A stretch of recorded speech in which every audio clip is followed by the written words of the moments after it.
শুধুমাত্র যারা কাতার থেকে আটলান্টিক গেছে তারা এই রাস্তাটা চিনে।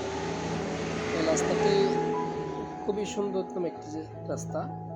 এখানে সিস্টেমটা সবগুলো ইউরোপীয় সিস্টেম। এখানে সবগুলা ইউরোপের মানুষের মতো এরা সিস্টেম করছে। ইউরোপের মানুষ যেরকম রাস্তাঘাটের সৌন্দর্যটা ফুটাই তুলছে দর্শক আকৃষ্ট করার জন্য, সেম এই রাস্তাটা। সো এটা হচ্ছে আটলান্টিক রাস্তা। সো আটলান্টিক ছোট একটি ইউরোপ, এখানে হচ্ছে কাতারের জন্য। সো আপনারাও চাইলে এখানে আসতে পারেন, দেখতে পারেন। দৃশ্যটা কিন্তু অনেক সুন্দর ছিল, আমার পক্ষে সেরা দৃশ্য। আমার দেখা কাতারের সবচেয়ে বড় সুন্দর জায়গার মধ্যে হচ্ছে এটি অন্যতম। এই জায়গাটি বাহির থেকে দেখতে অনেক সুন্দর এবং ভিতরে ঢুকলে তার চেয়ে বেশি সুন্দর। এখানে যদি আপনারা প্রবেশ না করেন তাহলে আপনারা বুঝতে পারবেন না। অর্থাৎ এখানে যারা এই রাস্তা দিয়ে গেছে তারা শুধু একমাত্র তারাই জানে এখানে সৌন্দর্যটা কী। আর এমনি দূর থেকে এই সৌন্দর্যটা বুঝে যায় না, বুঝছেন? তো এটা হচ্ছে হামাদ ইন্টারন্যাশনাল এয়ারপোর্ট।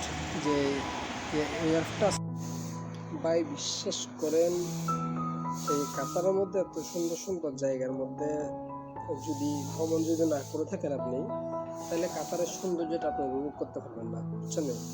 তো কাতার হচ্ছে এত সুন্দর জায়গা, এই সুন্দর উপভোগ করার জন্য আপনার থেকে নিজস্ব একটা গাড়ি থাকতে হবে, কিংবা আত্মীয় গাড়ি থাকতে হবে, নাহলে আপনার থেকে প্রচুর টাকা খরচ হবে।